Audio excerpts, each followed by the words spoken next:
اور اجتماعیت کی اعلیٰ ترین شکل ریاست ہے۔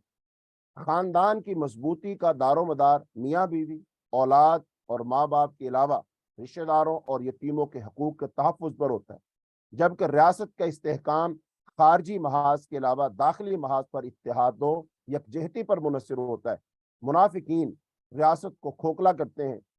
اسلامی اجتماعیت کے فرائض میں اہل کتاب کو اسلام کی دعوت و تبلیغ بھی شامل ہے۔ تو یہ ریاست کا جو اجتماعی نظم بنے گا تو اس کی ایک شکل اس کے اندر، ایک ڈھانچہ اس کے اندر پیش کر دیا گیا ہے۔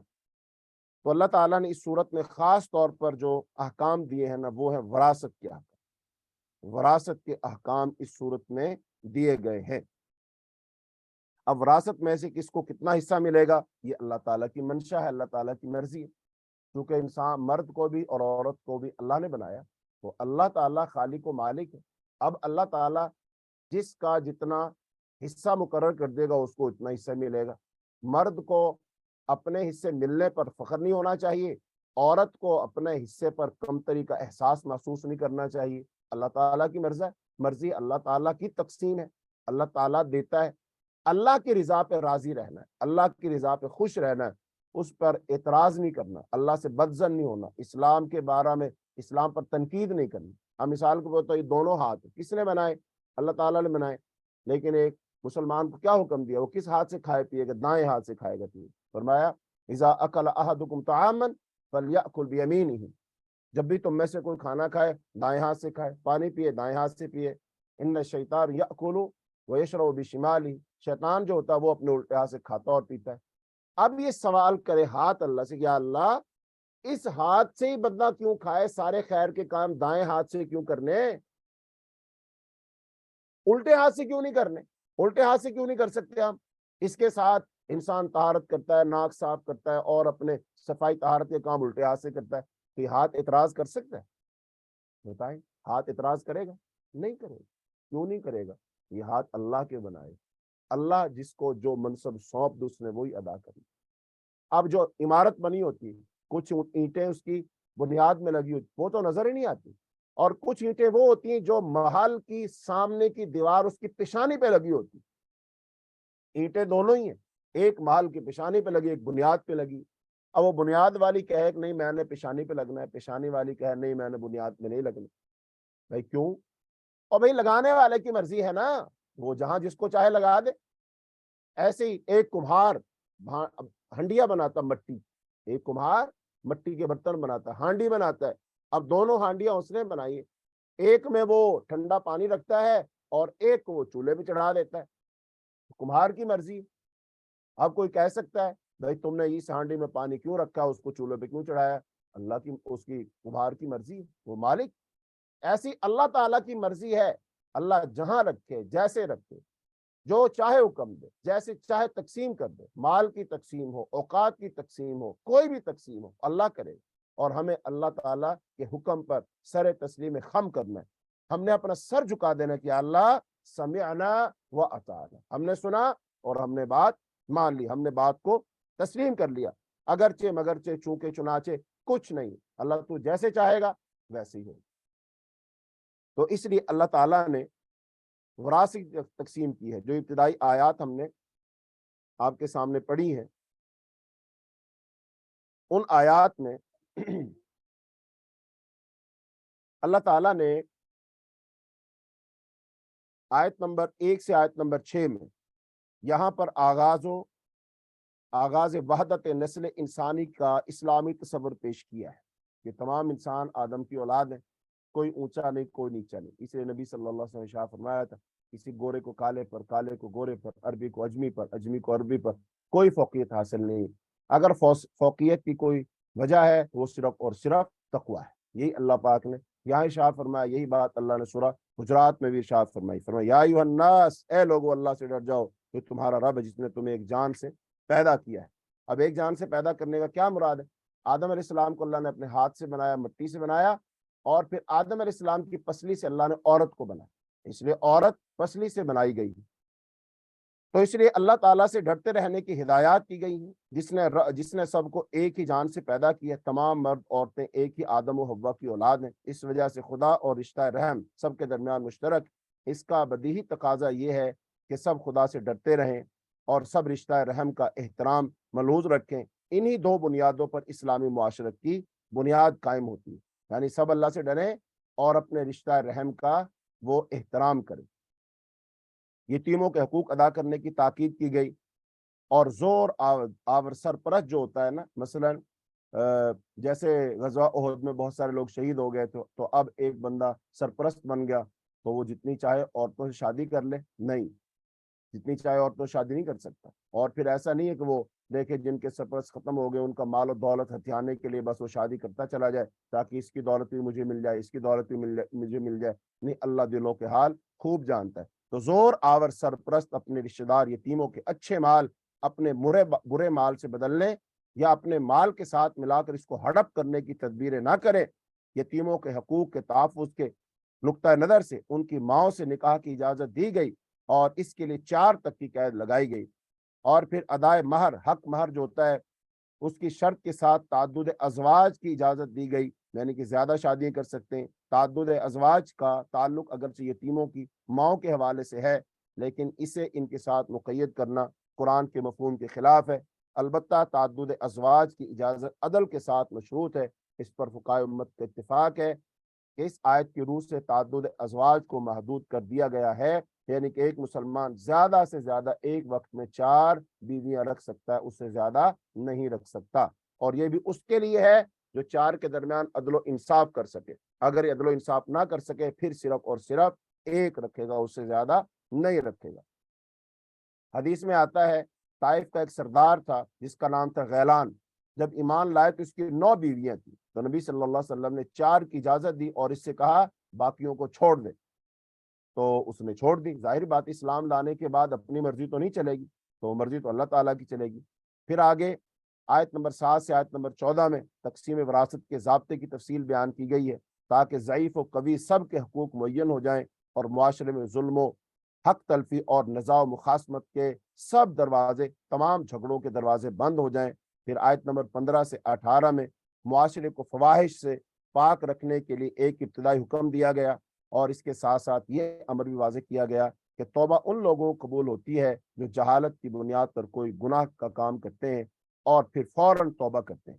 جہالت کے معنی جذبات سے مغلوب ہو کر کوئی شرارت، ظلم اور گناہ کے ارتکاب کے ہیں۔ جو لوگ گناہ کے بعد فوری توبہ نہیں کرتے ان کا معاملہ اللہ کے سپرد ہے۔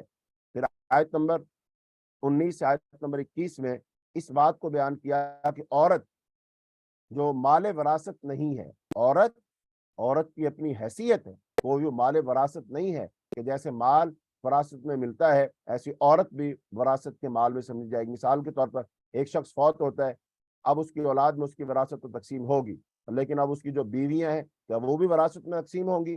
نہیں، وہ وراثت میں تقسیم نہیں ہوں گی۔ کوئی بھی شخص اپنی والدہ سے، وہ حقیقی ماں ہو یا سوتیلی ماں ہو، اس کے ساتھ نکاح نہیں کر سکتا، یہ حرام ہے بالکل۔ آگے آیت نمبر 22 سے 25 میں فرمایا باپ کی منکوحہ کے ساتھ بیٹی کو نکاح کی ممانعت ہے اور ان عورتوں کی تفصیل جن کے ساتھ نکاح جائز نہیں ہے۔ نیز شرائط نکاح کا بیان تاکہ معاشرہ بدکاری و بے حیائی اور ظلم و زیادتی کے مفاسد سے پاک رہے۔ جو لوگ اس وقت آزاد عورتوں سے نکاح کی استطاعت نہیں رکھتے تھے ان کو مسلمان لونڈیوں کے ساتھ بعض شرائط کے ساتھ نکاح کی اجازت دی گئی، اور قید نکاح میں آ جانے کے بعد اگر ان لونڈیوں سے بدکاری کا صدور ہو تو ان کے لیے تعزیر کا سزا کا ضابطہ مقرر کیا گیا۔ پھر آیت نمبر 26 سے 31 میں فرمایا کہ مسلمانوں کو ایک دوسرے کا مال ناجائز ذرائع سے کھانے اور ایک دوسرے کا خون بہانے کی ممانعت کی گئی۔ جو لوگ معاشرے میں ظلم و عدوان کی تخم ریزی کریں گے وہ سب جہنم میں جھونک دیے جائیں گے۔ پھر اس کے بعد آیت نمبر 32-33 میں فرمایا کہ شریعت میں عورت اور مرد دونوں کے لیے جو حدود و حقوق معین کر دیے گئے ہیں سب ان کے اندر ہیں، اپنے اپنے حدود کے اندر ہر ایک خدا کے ہاں اپنی محنت کا اجر پائے گا۔ اب آیت نمبر 34-35 میں بتایا گیا کہ سربراہ کون ہوگا؟ وہ مرد ہوگا۔ تو مرد کی سربراہی، کیونکہ جیسے ایک ریاست بغیر سربراہ کے نہیں ہو سکتی، کوئی فوج سپہ سالار کے بغیر نہیں چل سکتی، ایسے ہی کوئی خاندان وہ بھی مرد کی سربراہی کے بغیر نہیں چل سکتا۔ تو خاندان اور معاشرے میں سربراہی اور قوامیت کا مقام مرد کو حاصل ہے اپنی خلقی صفات اور کفالتی ذمہ داریوں کے لحاظ سے، وہی اس کے لیے موضوع ہے۔ نیک بیویاں اس حق کا احترام کرتی ہیں جن عورتوں سے سرکشی کا اندیشہ ہو ان کو ان کے شوہر نصیحت کریں، اور اگر ضرورت محسوس کریں تو ایک حد تک مناسب تنبیہ کر سکتے ہیں، ہلکی پھلکی مار لگا سکتے ہیں۔ ایسی مار لگانا جس سے ان کے جسم پر نشان نہ بنے، ان کی ہڈی پسلی نہ ٹوٹے، اس حد تک تنبیہ کے لیے، اصلاح کے لیے خاوند جو ہے وہ مار لگا سکتا ہے۔ آیت نمبر 36 سے 43 میں معاشرتی احکام اور ہدایات کا جو سلسلہ شروع سے چلا آ رہا تھا وہ ان آیات پر ختم ہوتا ہے۔ آغاز میں اللہ تعالیٰ کے تقوی اور حقوق اللہ کی بات کی گئی، عبادت کے بعد انسانوں کے حقوق اور معاشرتی تعلقات کے بارے میں تفصیلات دی گئی، اور پھر آیت نمبر 44 سے آیت نمبر 57 میں اصلاحات کا رد عمل، اسلامی معاشرے میں جو اصلاحات کی گئیں مخالفین نے اس پر جس رد عمل کا اظہار کیا اس کا بیان اور اس پر تبصرہ ہے۔ مخالفین میں سب سے پہلے یہود کو لیا ہے، ان کے طنزیہ انداز کا ذکر ہے، پھر ان کے مجرمانہ رویوں کو بیان کیا گیا ہے۔ یعنی کہ جب اسلام کوئی حکم دے گا اور معاشرے کی اصلاح کرے گا کہ یہ کام اب تک تو ایسے ہوتا رہا لیکن اب اس کے بعد ایسے نہیں، ایسے ہوگا، تو پھر ظاہری بات ہے معاشرے میں کچھ لوگوں کے مفاد پر زد پڑتی ہے نا، ان کو نقصان پہنچتا ہے، ان کی خواہشات پر زد پڑتی ہے، لہذا پھر کیا ہوتا ہے، وہ اعتراض کرتے ہیں بھائی آج تک یہ حکم ایسے تھا اب ایسے کیوں ہو گیا، ایسے نہیں ہونا چاہیے تو ایسے ہونا چاہیے۔ تو بہرحال جو ایک بندہ مومن ہوتا ہے وہ کیا کرتا ہے، وہ ہر حال میں اللہ کی اطاعت کرتا ہے، بھلے وہ بات اس کو پسند ہو یا پسند نہ ہو، دل کرے یا نہ کرے، لیکن وہ ہر حال میں اپنے اللہ کی اطاعت اور فرمانبرداری کرتا ہے۔ آیت نمبر 58 سے 75 میں فرمایا مسلمانوں کو اس بات کی نصیحت کی گئی کہ اہل کتاب سے چھین کر شریعت الہی یہ امانت تمہارے سپرد کی جا رہی ہے تو تم یہود کی طرح اس امانت میں خیانت کرنے والے نہ بن جانا، بلکہ اس کو ٹھیک ٹھیک ادا کرنے والے بننا اور ہر حال میں عدل پر قائم رہنا، نیز اللہ اور رسول اور اپنے اولی الامر کی اطاعت کرتے رہنا، اس کے بغیر اس امانت کی ذمہ داریاں ادا نہیں ہو سکتی۔ اور اگر کسی امر میں اختلاف واقع ہو تو ایمان کا تقاضا یہ ہے کہ اس کو اللہ اور رسول ہی کی طرف لوٹا دیا جائے تاکہ اس نزاع کا، اس جھگڑے کا صحیح فیصلہ ہو سکے اور کوئی اختلاف تمہارے شرازے کو درہم برہم نہ کرنے پائے، تمہاری اجتماعیت کو ختم نہ کرے۔ فرمایا فَإِن تَنَازَعْتُمْ فِي شَيْءٍ فَرُدُّوهُ إِلَى اللَّهِ وَالرَّسُولِ، اگر تمہارا کسی بات میں جھگڑا ہو جائے تو اس جھگڑے کو اللہ اور اس کے رسول کی طرف لوٹا دو۔ ان احکام کے بعد منافقین کو ملامت کی گئی کہ وہ اللہ اور اس کے رسول کی اطاعت پر مجتمع ہونے کی بجائے اسلام اور مسلمانوں سے میل جول رکھتے ہیں اور اس کو بڑی دانش مندانہ سیاست سمجھتے ہیں، حالانکہ اس وقت تک ان کا ایمان ہی معتبر نہیں ہے جب تک وہ پورے طور پر اپنے آپ کو پیغمبر کے حوالے نہ کر دیں اور ہر معاملے میں ان کی اطاعت نہ کریں۔ مسلمانوں کو اپنی مدافعت اور دارالکفر میں گھرے ہوئے مظلوم مسلمانوں کی آزادی کے لیے جہاد کی تاکید کی گئی۔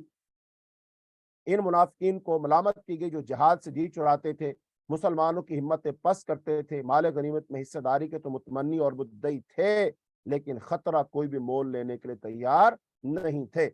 تو مسلمانوں کو کم دیا گیا کہ وہ علاقے جہاں پر مسلمان ہیں اور وہ علاقے کافروں کے، لہذا اپنے بھائیوں کی مدد کرو، ان کو چھڑانے کی کوشش کرو، ان کے لیے جہاد کرو، کیونکہ اللہ تعالیٰ نے قرآن پاک میں ارشاد فرمایا وَمَا لَكُمْ لَا تُقَاتِلُونَ فِي سَبِيلِ اللَّهِ والمستضعفين من الرجال والنساء والولدان الذين يقولون ربنا اخرجنا من هذه القرية الظالم اهلها واجعل لنا من لدنك وليا واجعل لنا من لدنك نصيرا۔ فرمایا مسلمانوں تمہیں کیا ہو گیا ہے کہ تم اللہ کی راہ میں جہاد نہیں کرتے، جبکہ بوڑھے مرد اور عورتیں اور بچے وہ پکار کر کہہ رہے ہیں کہ اللہ ہماری مدد کے لیے اپنی طرف سے اپنا کوئی مددگار بندہ بھیج دے۔ تو اس کا مطلب کیا ہے کہ مسلمانوں کو اللہ حکم دے رہے، بتا رہے کہ اپنے ان مسلمان مظلوم بھائیوں کی مدد کرو، ان کے علاقوں سے ان کو نجات دلانے کے لیے تلوار اٹھاؤ اور جہاد کرو، یہ اللہ پاک نے حکم دیا ہے۔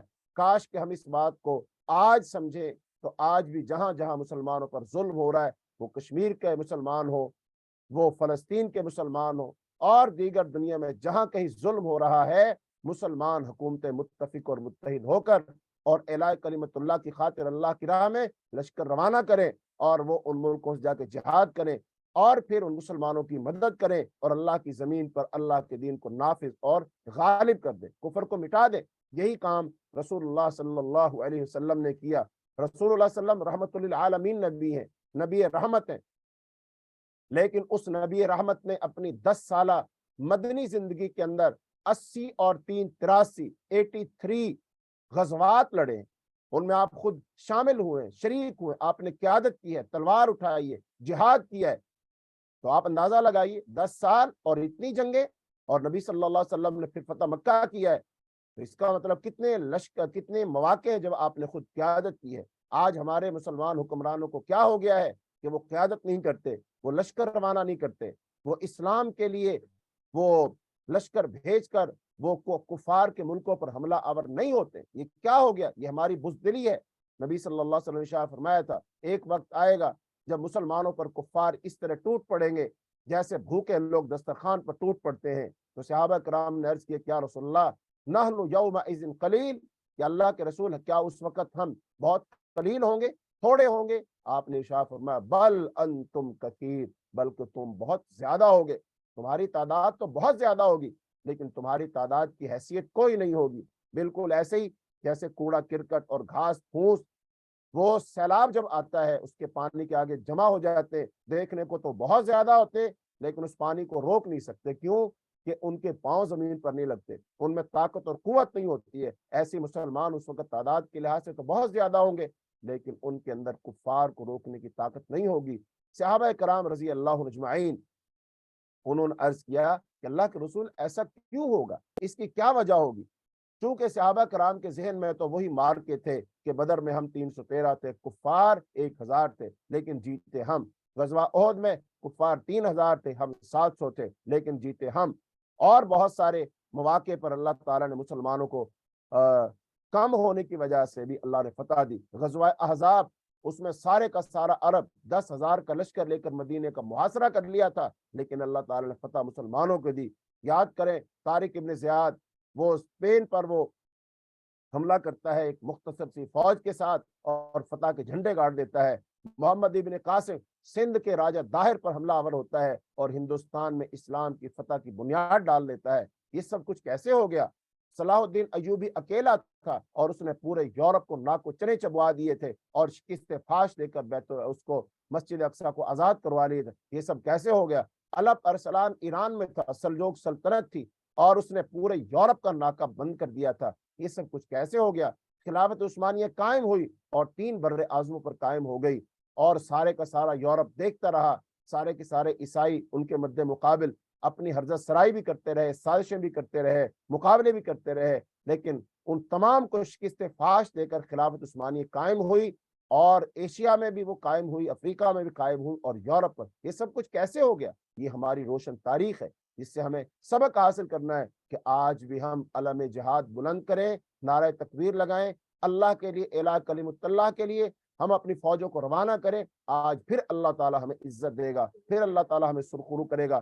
تو صحابہ کرام نے کہا اللہ کے رسول اس وقت ہم جو اتنے ناکام ہو جائیں گے، ذلیل و رسوا ہو جائیں گے، دشمن ہم پر ٹوٹ پڑیں گے، ایسا کیوں ہوگا؟ اس کی وجہ کیا ہے؟ تو پیارے پیغمبر حضرت محمد صلی اللہ علیہ وسلم نے ارشاد فرمایا مسلمانوں میں اس وقت ایک بیماری آ جائے گی اور اس بیماری کا نام ہے وہن۔ اس کو کیا کہتے ہیں؟ بیماری کو کہتے ہیں وہن۔ صحابہ کرام نے پوچھا جی وہن کیا ہوتا ہے؟ تو آپ نے فرمایا حب الدنیا و کراہیت الموت۔ فرمایا وہن کہتے ہیں دنیا کی محبت اور موت سے نفرت۔ تو آج کا مسلمان بھی مرنے سے نفرت کرتا ہے، وہ مرنا نہیں چاہتا، اللہ کی راہ میں جان دینا نہیں چاہتا، وہ شہادت کا متمنی نہیں ہے۔ حالانکہ شاعر نے تو کہا تھا شہادت ہے مطلوب و مقصود مومن، نہ مال غنیمت نہ کشور کشائی، دو نیم ان کی ٹھوکر سے صحرا و دریا، سمٹ کر پہاڑ ان کی ہیبت سے رائی۔ اللہ کے رسول صلی اللہ علیہ وسلم خود شہادت کی تمنا کرتے رہے۔ آپ نے فرمایا لوددت ان اقتل فی سبیل اللہ ثم احیا ثم اقتل ثم احیا ثم اقتل۔ فرمایا مجھے اس ذات کی قسم جس کے قبضے میں محمد کی جان ہے، میں چاہتا ہوں مجھے اللہ کی راہ میں قتل کر دیا جائے، پھر زندہ کیا جائے، پھر قتل کیا جائے۔ آپ نے الفاظ 10 مرتبہ دہرائے۔ اس کا مطلب رسول اللہ صلی اللہ علیہ وسلم خود شہادت کے متمنی تھے۔ تو آج مسلمان یہ